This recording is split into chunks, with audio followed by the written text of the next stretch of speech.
오늘도 하나님의 은혜가 저와 여러분에게 함께하기를 기원합니다.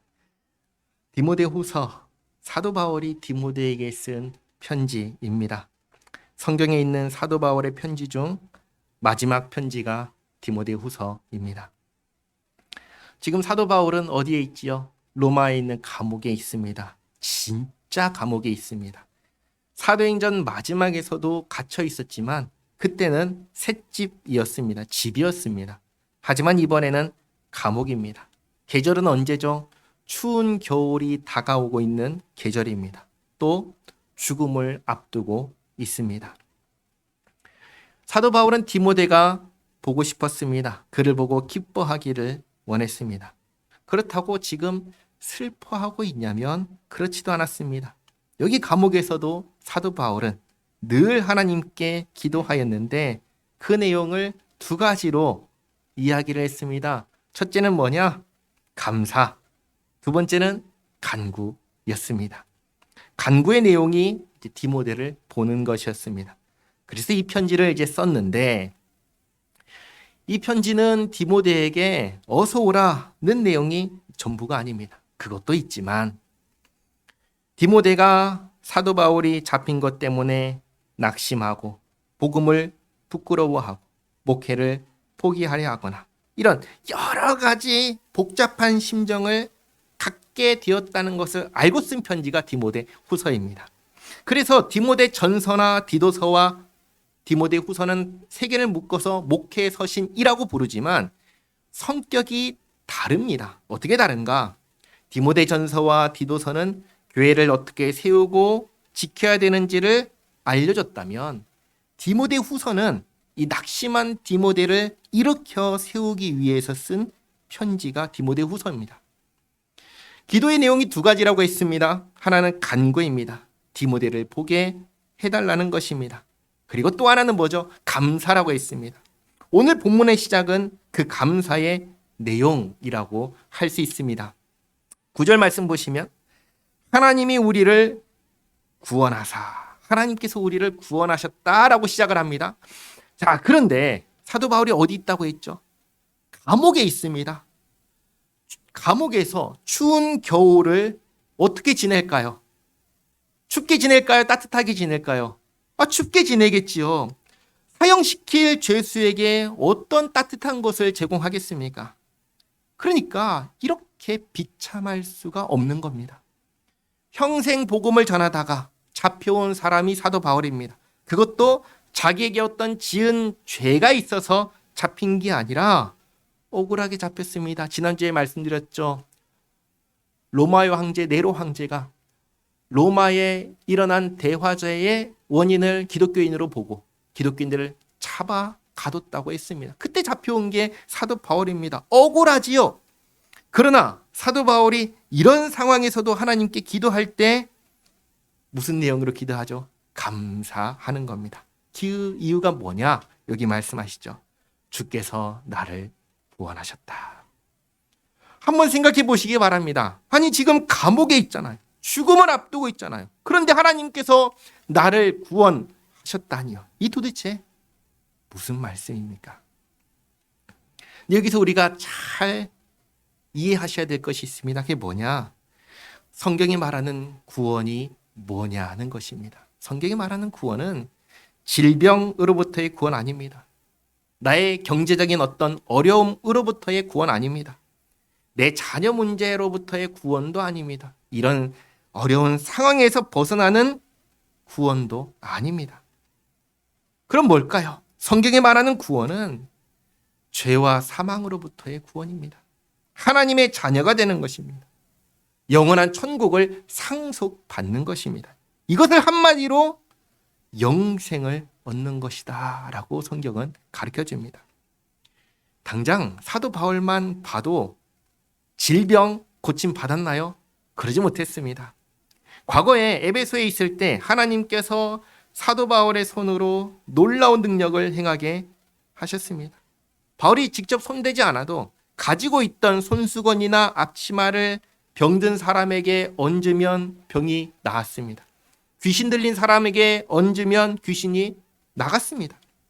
그런데 하나님께서 사도 바울의 몸에 있는 가시는 고쳐주지 않으셨습니다. 가시가 뭐냐? 정확하게는 알 수 없지만 육체에 있는 질병이라고 일반적으로는 이해하고 있습니다. 그거에 대해서 사도 바울이 직접 편지를 쓴 내용이 있는데 고린도후서 12장 7절부터 9절까지 말씀 같이 읽겠습니다. 여러 계시를 받은 것이 지극히 크므로 너무 자만하지 않게 하시려고 내 육체에 가시 곧 사탄의 사자를 주셨으니 이는 나를 쳐서 너무 자만하지 않게 하려 하심이라. 이것이 내게서 떠나가게 하기 위하여 내가 3번 주께 간구하였더니 나에게 이르시기를 내 은혜가 내게 족하도다. 이는 내 능력이 약한 데서 온전하여짐이라 하신지라. 그러므로 도리어 크게 기뻐함으로 나의 여러 약한 것들에 대하여 자랑하리니 이는 그리스도의 능력이 내게 머물게 하려 함이라. 아멘. 사도 바울이 다른 사람은 다 고치는데 자신은 병든 채 있는 겁니다. 그러나 사도 바울이 이것 때문에 하나님을 원망하나요? 그러지 않았습니다. 오히려 9절에서 뭐라고 했죠? 도리어 크게 기뻐했다고 합니다. 뿐만 아니라 사도 바울은 지금 여기 감옥에 있습니다. 성경이 말하는 구원은 건강 문제의 해결, 직장 문제의 해결, 돈 문제의 해결, 감옥에서 벗어나는 것, 그런 게 아닌 것입니다. 마냥 그런 것들이 성경에서 말하는 구원이라면 당장 감옥에 있는 사도 바울, 우린 다 알죠. 거기서 죽었다는 거. 그렇게 죽은 사도 바울, 구원받지 못한 사람이 될 것입니다. 또 이런 사람도 있습니다. 우리가 잘 아는 예수님의 제자 중 한 사람, 요한의 형제 야고보입니다. 야고보는 어떻습니까? 평생 어떻게 살았죠? 평생이 없지요. 헤롯이 죽였습니다. 야고보뿐만 아니라 예수님의 12제자 모두 장수의 복을 누린 사람 있나요? 없습니다. 다 고난과 핍박 속에서 그야말로 순교했습니다. 이들은 구원받지 못한 것일까요? 그게 아닌 겁니다. 성경에서 말하는 구원은 이 세상에서 잘 사는 게 아니라는 것을 이들을 통해서 분명하게 보여주신 것입니다. 그러면 뭐냐? 성경에서 말하는 구원은 뭐냐? 말씀드렸죠. 영생을 얻은 것입니다. 그 내용이 뭐냐? 사망과 죄의 권세로부터 해방되는 겁니다. 하나님의 진노의 자식이 하나님께 사랑받는 자녀가 되는 겁니다. 천국을 상속받는 상속자가 되는 것입니다. 이 영생을 가진 사람에게 있는 것이 있습니다. 이 모든 것을 지금 여기에서 보여주는 것이 있습니다. 그게 뭔지 아세요? 평안입니다. 평안이에요. 사도 바울의 모든 편지에 항상 등장하는 단어가 있습니다. 처음 시작할 때마다 한번 보세요. 처음 시작할 때마다 항상 이 두 단어는 모든 사도 바울의 편지에 항상 등장합니다. 뭔지 아세요? 은혜와 평강입니다. 은혜와 평강. 하나님의 은혜와 하나님의 평강입니다. 하나님의 은혜가 뭐죠? 구원하시는 겁니다. 하나님의 평강은 뭐죠? 구원받은 자에게 주어진 것입니다. 예수 믿는 우리 안에는 그 누구도 어떻게 할 수 없는 평안이 있습니다. 하나님께서 주신 평안입니다. 그래서 우리는 어떤 상황에서도 주님을 생각하기만 하면 마음이 어때요? 마음이 좋거든 찬양하잖아요. 평안한 것입니다. 위로를 받게 되고 소망을 갖게 되고 안심하게 되는 겁니다. 이것이 예수 믿는 우리가 날마다 지금 이 순간에도 확인할 수 있는 것입니다. 감옥에 있어도 감사할 수 있고 평안할 수 있는 것은 하나님께서 나를 구원하시어 영생을 선물로 주셨기 때문입니다. 그래서 죄와 사망의 권세에서 해방되었고 하나님의 사랑받는 자녀가 되었고 죽어서도 영원한 천국에서 영원히 주님과 함께 살 것을 기대하고 소망할 수 있게 되었기 때문입니다. 우리는 내일이 두렵지 않은 사람들입니다. 이것을 디모데에게 얘기하는 겁니다. 생각나게 하는 겁니다. 그리고 9절 하반절에 거룩하신 소명으로 부르심은 주님께서 우리를 거룩하신 소명으로 부르셨습니다. 근데 여기서 말하는 소명은 직업이 아닙니다. 구원으로의 부르심입니다. 하나님께서 우리를 구원으로 부르셨다는 겁니다. 그렇게 하신 이유가 뭐냐? 우리의 행위대로 하심이 아니요 오직 자기의 뜻과 영원전부터 그리스도 예수 안에서 우리에게 주신 은혜대로 하심이라.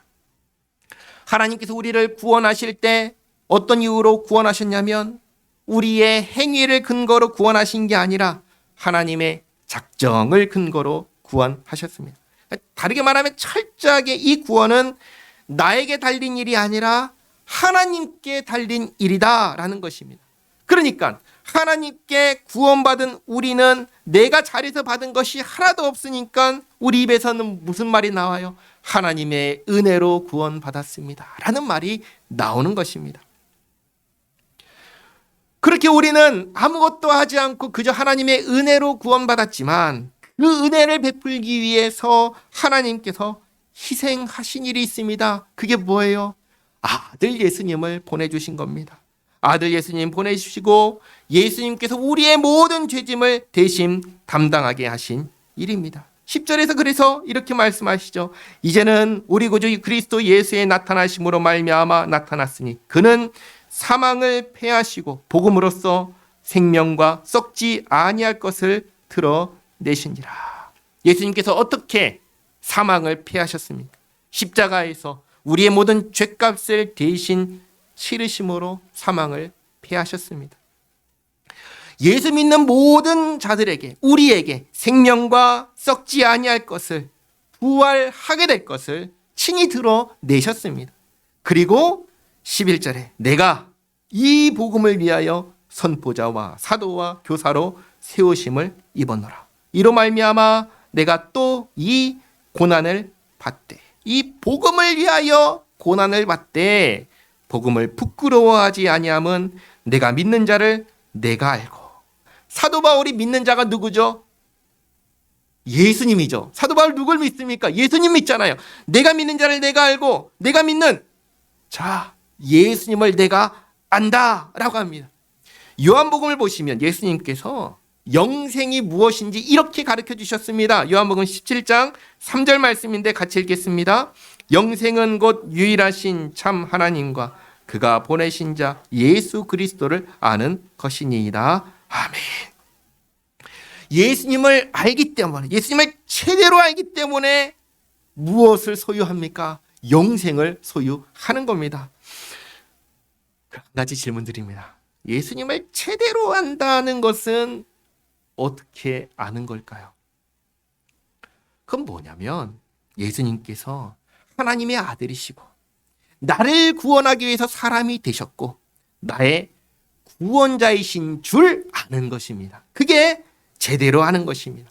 예수님이 하나님의 아들이신데 나를 구원하기 위해서 사람이 되셨고 그리고 십자가에서 죽으심으로 나를 구원하신 분이시구나 라고 아는 게 제대로 아는 거예요. 예수님을 이렇게 알고 있기 때문에 12절 하반절에서 이렇게 확신할 수 있는 겁니다. 또한 내가 의탁한 것을 그날까지 그가 능히 지키실 줄을 확신함이라. 사도 바울이 맡긴 것이 있어요. 의탁한 것이 있어요. 그게 뭘까요? 내 생명. 내 생명. 내 생명을 맡겼습니다. 누구한테요? 예수님께. 근데 예수님께 맡겼을 때 이것을 끝까지 지키실 줄을 확신해요. 어떻게 확신할 수 있을까요? 예수님이 누구신지 알기 때문에. 예수님은 하나님의 아들이시고 말씀하신 것을 반드시 지키실 줄 알기 때문에. 예수님께서 나를 위하여 죽으시고 부활하셨음을 알기 때문에. 예수님께서 나 한 사람 구원하기 위해서 이 모든 일을 하셨다는 것을 알기 때문에 그분께 내 생명 맡기면 그분이 반드시 지키시고 마지막 날에 자신이 부활하신 것처럼 나도 그 부활에 참여하게 하실 것을 확신한다 라고 말하는 겁니다. 누구한테 얘기하고 있어요? 디모데에게. 그러므로 너는 그리스도 예수 안에 있는 믿음과 사랑으로서 내게 들은 바 바른 말을 본받아 지키고. 바른 말 뭐예요? 복음, 복음의 교훈, 이것을 믿음과 사랑으로 지키고 우리 안에 거하시는 성령으로 말미암아 내게 부탁한 아름다운 것을 지키라. 아름다운 것이 뭐예요? 복음이죠. 다시 한번 강조하는 겁니다. 다시 한 번 더 아름다운 복음을 성령을 의지하여 지키라. 누구에게요? 디모데에게.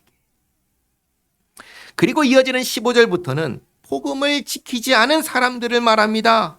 아시아에 있는 모든 사람이 나를 버린 이 일을 내가 안 하니. 이 아시아는 여기 아닙니다. 소아시아라고 해서 에베소가 있는 그 지역을 아시아라고 부릅니다. 아시아에 있는 모든 사람이 나를 버린 이 일을 내가 안 하니. 놀랍게도 아시아에 있는 모든 사람이 바울을 버렸다고 합니다. 지금 상황이 그런 겁니다. 로마의 황제가 대대적으로 예수 믿는 사람들을 박해하기 시작했습니다. 그 박해 속에서 바울과 함께 했던 모든 사람들이 이 복음을 지키지 않고 버렸습니다. 이걸 누구도 알아요? 디모데도 압니다. 디모데에게 너는 이렇게 하지 말라고 하는 겁니다. 너는 지키라고 하는 겁니다. 그 중에는 부겔로와 허모게네도 있느니라. 이 부겔로와 허모게네는 우리 누군지 모르죠. 근데 바울과 디모데는 서로 아는 사람입니다. 이들 떠난 거 알지? 너는 그렇게 하지 마라. 그리고 16절은 그 반대로 이 아름다운 것 바른 말을 지킨 사람을 얘기합니다. 누구죠? 오네시보로입니다. 오네시보로는 빌레몬의 종이었던 오네시모와는 다른 사람입니다. 16절에 원하건대 주께서 오네시보로의 집에 긍휼을 베푸시옵소서. 그가 나를 자주 격려해주고 내가 사슬에 매인 것을 부끄러워하지 아니하고 로마에 있을 때 나를 부지런히 찾아와 만났습니다. 사도 바울이 어떤 상황에 있든지 그를 부끄럽게 여기지 않고 부지런히 찾아와서 사도 바울을 격려하고 힘이 되어 주었습니다. 이런 사람이 어떤 사람이냐? 복음을 지키는 사람이라는 겁니다. 그런데 이 오네시보를 얘기하니까 그에 대한 마음이 복받쳐 오르는 거예요. 그래서 18절에 괄호하고 이런 말이 있죠. 원하건대 주께서 그로 하여금 그날에 주의 긍휼을 입게 하여 주옵소서. 이 편지를 쓰면서 오네시보를 생각하니까 너무 고마워서 저절로 그를 위한 기도를 이제 하게 된 겁니다. 자, 그리고 또 그가 에베소에서 많이 봉사한 것을 내가 잘 아느니라. 사실 이 부겔로나 허모게네 또 오네시보로도 우리는 전혀 모르는 사람입니다. 여기에만 나오는 사람이에요. 하지만 이렇게 기록으로 남았습니다. 이 두 사람은 아름다운 것 바른 말을 지키지 않은 사람으로 남았습니다. 그리고 한 사람 오네시보로는 아름다운 것 바른 말을 지킨 사람으로 남았습니다. 이 두 사람을 이 세 사람을 얘기하면서 디모데에게 얘기합니다. 너는 누구처럼 해야 하겠느냐? 너는 오네시보로처럼 해야 한다. 그 얘기를 하는 겁니다. 그래서 2장 1절에 내 아들아 그러므로 너는 그리스도 예수 안에 있는 은혜 가운데서 강하고 예수님께서 베푸신 그 은혜 의지하여 마음을 강하게 먹고 또 내가 많은 증인 앞에서 내게 들은 바를 뭘 들었죠? 복음을 들었죠? 교훈을 들었죠? 이것들을 충성된 사람들에게 부탁하라. 그들이 또 다른 사람들을 가르칠 수 있으리라. 디모데가 이 편지를 받고 읽고 사도 바울의 이 권면에 순종했을까요? 불순종했을까요?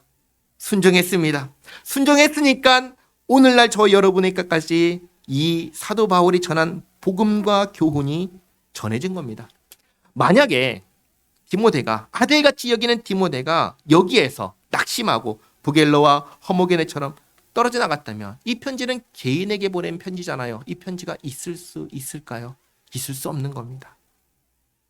디모데가 사도 바울의 권면을 듣고 예수님의 은혜 가운데 마음을 강하게 하고 사도 바울이 전하고 가르친 내용을 충성된 다른 사람들에게 가르치고 전했기 때문에 이 편지가 오늘날 저 여러분에게 전해진 것입니다. 그리고 여기 중요한 사실이 있습니다. 사도 바울이 누구에게 부탁하라고 했지요? 충성된 사람입니다. 지난주에 디모데가 받은 은사, 목회자로서의 은사 두 가지라고 했습니다. 전도하는 것과 훈련하는 거라고 했습니다. 하나님께서 교회의 직분자를 주실 때에는 그 목적이 있다고 했습니다. 교회에 사람을 모으는 것, 택한 자를 모으는 것.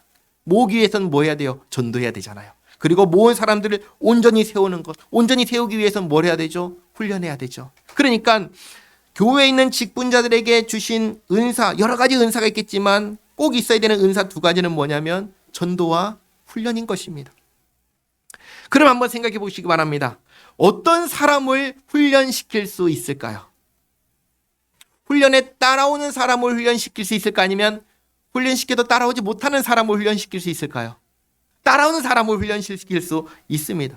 만약에 따라오지 못하는 사람에게 맞춰서 훈련시키면 그 수준이 어떻게 될까요? 높아질까요? 떨어질까요? 떨어지는 것이죠.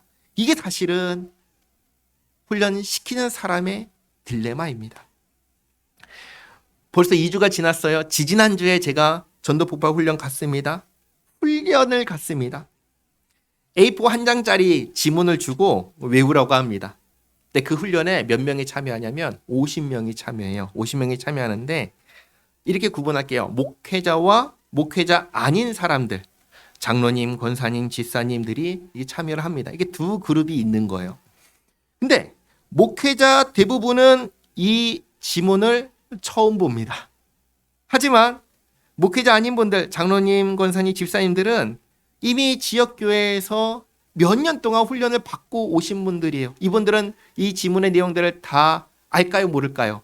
알죠. 술술술 말이 나올까요? 안 나올까요? 나오죠. 목회자들은 나올까요? 안 나올까요? 안 나오죠. 처음 봤는데 어떻게 나와요? 다 외우지 못하는 거예요. 그런데 대부분 다 오시면 첫날부터 보고는 외우기 시작합니다.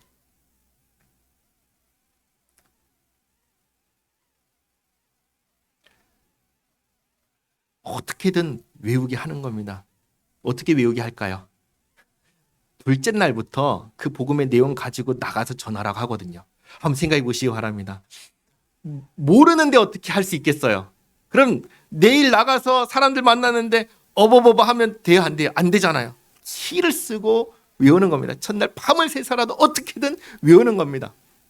둘째 날 그렇게 해도 잘할까요? 못하죠. 근데 그 다음 날은 봐줄까요? 안 봐주죠. 또 나가라고 합니다. 또 나가서 또 그거 하게 합니다. 셋째 날 보내고 넷째 날 보내고 다섯째 날 되면은 어떻게 될까요? 다 외울까요? 못 외울까요? 다 외우고 옵니다. 어떻게든 다 외우게 합니다. 훈련을 시키는 겁니다. 수준을 유지하게 하는 겁니다.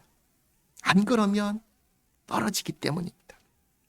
사도 바울이 디모데에게 내가 전한 복음을, 교훈을 충성된 사람에게 맡기라고 합니다. 수준을 떨어뜨리지 말고 내가 전한 그대로 맡을 수 있는 사람에게 맡기라는 겁니다. 어떻게든 훈련에 따라오는 사람에게 맡기라는 것입니다.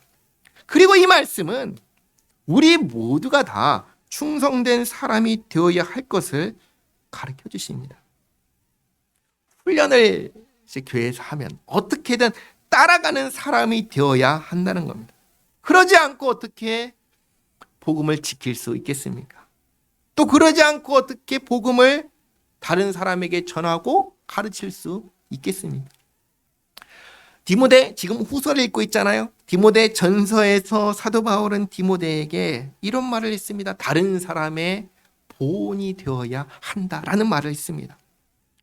충성된 사람이 복음을 지킬 수 있고 전할 수 있고 보온이 될 수 있고 가르칠 수 있는 겁니다. 우리 모두가 복음을 맡을 수 있는 충성된 사람이 되어야 하는 것입니다. 그리고 이렇게 말합니다. 3절에 너는 그리스도 예수의 좋은 병사로 나와 함께 고난을 받으라. 오늘 처음 말씀을 시작할 때 디모데 후서는 낙심한 디모데를 격려하고 다시 일으켜 세우기 위해서 썼다고 했습니다. 여기까지 쭉 설명한 바울은 다시 이 자리로 바울과 함께 복음을 위하여 고난을 받는 자리로 디모데를 부릅니다. 디모데에게 이렇게 말합니다. 너는 예수님의 좋은 병사가 되어야 한다. 디모데만 그럴까요? 아니죠. 이 편지를 읽는 우리도 마찬가지로 예수님의 충성스러운 병사가 되어야 합니다.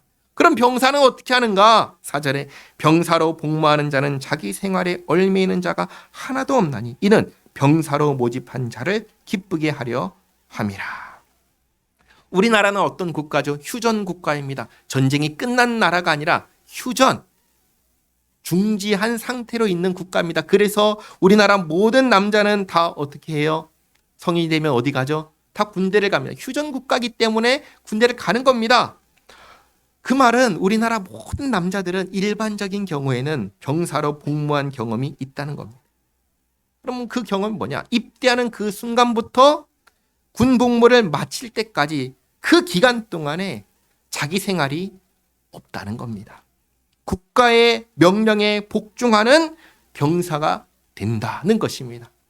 우리도 마찬가지입니다. 예수 믿는 우리도 병사와 같다는 겁니다. 우리는 누구의 명령에 순종해요? 예수님의 명령에 복종하는 그런 병사가 되어야 하는 겁니다. 그 다음 5절에 경계하는 자가 법대로 경계하지 아니하면 승리자의 관을 얻지 못할 것이며, 갑자기 경계하는 자를 이야기하는 이유는 경계하는 자는 그 경기의 법을 지킨다는 겁니다. 병사는 국가의 명령에 복종합니다. 경계하는 자는 경기의 법을 지킵니다. 똑같이 법과 질서의 명령에 따르는 겁니다. 그렇게 할 때 뭐가 있냐? 상이 있다는 겁니다. 6절에 수고하는 농부가 곡식을 먼저 받는 것이 마땅하니라. 하나님께서 충성하는 자에게 상을 주십니다. 이 상은 구원받는 걸 말하는 게 아니에요. 그거 아닙니다. 충성하는 자에게 주시는 상입니다. 그래서 디모데후서 4장을 보시면 사도 바울은 자신이 예수의 좋은 병사가 되어서 평생을 헌신한 자신에게 상이 예비되어 있다. 의의 면류관이 예비되어 있다라고 디모데에게 말합니다. 디모데후서 4장 8절 말씀 같이 읽겠습니다. 이제 후로는 나를 위하여 의의 면류관이 예비되었으므로 주 곧 의로우신 재판장이 그날에 내게 주실 것이며 내게만 아니라 주의 나타나심을 사모하는 모든 자에게도니라. 아멘. 이걸 이야기하는 이유가 있습니다. 왜 얘기할까요? 너도 나처럼 받기를 원한다. 너도 나처럼 되기를 원한다. 그래서 이 이야기를 쓰는 겁니다. 그러므로 7절 내가 말하는 것을 생각해보라. 주께서 범사에 내게 총명을 주시리라. 지금까지 한 내용 잘 생각해보라는 것입니다. 하나님께서 너에게 총명을 주실 것이고, 그러면 이 말이 무슨 말인지, 네가 어떻게 해야 될 것인지 알 거야 라고 하는 말입니다. 우리도 함께 생각해 보시기 바랍니다. 주님께서 우리를 구원으로 부르셨습니다. 우리에게 구원받을 만한 어떤 자격도 조건도 없을 때 우리를 부르셨습니다. 우리에게 있는 것은, 그때에 우리에게 있었던 것은 오직 멸망뿐이었습니다. 그때에 주님께서 우리를 부르신 겁니다. 어제 전도하러 오신 권사님 두 분이 계셨습니다. 잠깐 얘기를 나눴습니다. 다른 종교 얘기를 잠깐 했어요. 거기서도 이제 지옥을 얘기하거든요. 거짓말하면 가는 지옥, 부모님께 불효하면 가는 지옥, 도둑질하면 가는 지옥, 이렇게 여러 지옥이 있고 이 땅에 살면서 내가 행한 대로 지옥에 간다고 합니다. 그걸 보면은 지옥에 안 갈 사람이 없어요. 다 착하게 했는데 부모님께 불효했네. 그럼 너 지옥이야. 다 잘했는데 거짓말했네. 그럼 지옥이야. 이렇게 되거든요. 그러니까 지옥에 안 가는 사람이 없어요. 가지 않으려면 해야 되는 게 있다고 해요. 뭐냐? 이 죄를 씻어야 돼요. 씻어야 되는데 그게 되냐는 거죠. 안 된대요. 내가 안 된다고, 제가 안 된다고 하는 말이 아니라 그 종교에 계신 분께 질문했어요. 닦으면 닦이나요? 안 닦인다고요. 그럼 뭐하러 가세요? 조금이라도 덜 받으려고, 닦으려고. 하루에도 무수히 많은 죄를 짓는 게 우리들이죠. 죄를 씻어도 짓고 씻어도 짓고 한없이 죄는 쌓이는 겁니다. 그러니까 우리에게 있는 건 뭐예요? 멸망밖에 없는 것이죠. 그런 우리를 주님께서 구원하신 겁니다. 그것도 그냥 무죄가 아니라 예수님께서 자기 생명을 주심으로 구원하신 겁니다. 그렇게 구원받은 게 우리입니다. 우리는 더 이상 죄와 사망을 두려워하지 않습니다. 하나님의 진노의 형벌을 두려워하지 않습니다. 하나님께 사랑받는 자녀가 되었고 하나님을 아버지라고 부를 수 있는 자녀가 되었고 영원한 천국을 소유하게 되었습니다. 처음에 말했죠. 이것을 한마디로 뭐라고 해요? 영생을 얻었다라고 했습니다. 이 영생을 우리에게 주시면서 명령하십니다. 이 영생을 얻게 하는 이 복음을 지키고 전하는 것입니다. 예수님께서 제자들에게 마지막으로 하신 말씀, 복음을 전하라 말씀이었습니다. 마태복음 28장 18절에서 20절까지 말씀 같이 읽겠습니다. 예수께서 나와 말씀하여 이르시되 하늘과 땅의 모든 권세를 내게 주셨으니 그러므로 너희는 가서 모든 민족을 제자로 삼아 아버지와 아들과 성령의 이름으로 세례를 베풀고 내가 너희에게 분부한 모든 것을 가르쳐 지키게 하라. 볼지어다 내가 세상 끝날까지 너희와 항상 함께 있으리라 하시니라. 아멘. 여기 보시면 전하고 세례를 베풀고 가르쳐 지키게 하라고 하셨습니다. 누구에게 하신 말씀이요? 이거 하면 구원받는다 그거 아니죠? 구원 받은 우리에게 이렇게 하라고 하신 말씀입니다. 그러니 우리가 예수님의 생명으로 구원을 받았다면 어떻게 해야 하겠습니까? 이 명령에 충성하는 주님의 병사가 돼야지요. 그리고 또 예수님께서는 마태복음에서 달란트 비유를 통해서 주님 오실 때에 그 명령에 순종한 자에게, 충성한 자에게 상 주시는 분이심을 알려주셨습니다. 달란트를 많이 남겼으니까 상 주고 적게 남겼으니까 벌하고, 이게 아니라 많든 적든 충성한 자에게 상 주시는 분이시라는 것을 보여주셨습니다. 마태복음 25장 23절 말씀 같이 읽겠습니다. 그 주인이 이르되 잘하였도다 착하고 충성된 종아, 내가 적은 일에 충성하였음에 내가 많은 것을 내게 맡기리니 내 주인의 즐거움에 참여할지어다 하고 아멘. 주인께서 즐거워하시는 일이 무엇일까요?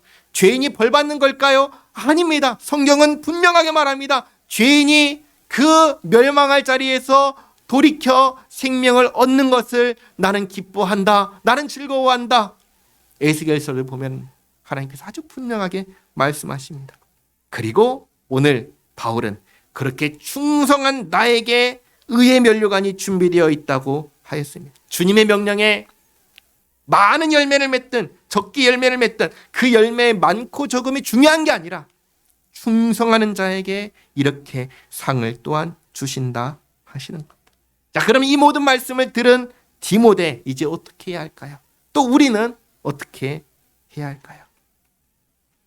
오늘 사도 바울은 낙심한 디모데를 권면하며 일으켜 세웠습니다. 다시금 주님의 군사로 세웠습니다. 그리고 복음과 함께 복음을 위해서 고난을 받으라 하였습니다. 충성하라 하였습니다. 그리고 충성된 자에게 복음을 맡겨서 계속해서 전해질 수 있게 하라 하였습니다. 그렇게 할 때 주님께 받을 상 의의 면류관이 있다 하였습니다. 여기에 우리도 나도 포함되기를 바랍니다. 우리도 복음과 함께 살고 복음을 위하여 고난을 기꺼이 받기를 원합니다. 주님의 군사로서 충성하기를 바랍니다. 그리고 주님 오실 때 주님께서 주실 상급을 기대할 수 있는 우리 모두가 되기를 바랍니다. 기도하겠습니다. 하나님 감사합니다. 멸망밖에 없는 죄인인 저희를 예수님의 십자가 사건을 통하여 구원하시고 영생을 선물로 주신 은혜에 감사합니다. 저희가 주님의 충성된 병사가 되기를 원합니다. 영생을 주는 복음과 함께 살고 이 복음을 위하여 고난을 기꺼이 감당하게 하옵소서. 주님 오셨을 때 저희를 보시며 잘하였다 칭찬해 주시기를 원합니다. 이 일은 오직 주님께서 도와주셔야 할 수 있습니다. 용기를 주시고 힘을 주시옵소서. 주님 명령에 순종하여 주님 마음을 시원하게 하고 기쁘시게 하는 저희 모두가 되게 하옵소서. 예수님의 이름으로 기도하옵나이다. 아멘.